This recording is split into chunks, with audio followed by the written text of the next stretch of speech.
لیکن جب خواب کے اندر حضور علیہ السلام کا دیدار ہوتا، آپ ان کے ماتھے کے اوپر بوسہ دیتے تھے، آپ چومتے تھے ان آیات اور ان نوافل کو پڑھنے کی برکت سے۔ سبحان اللہ۔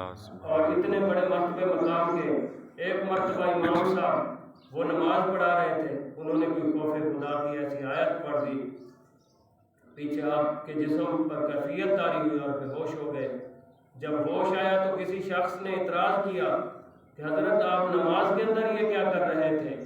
تو آپ نے بہت پیارا جواب دیا اور آپ کو ہمیں سمجھانے کے لیے بات کی۔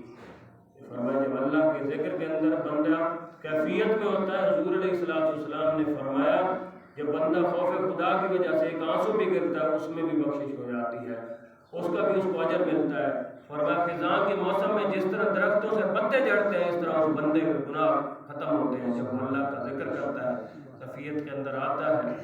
تو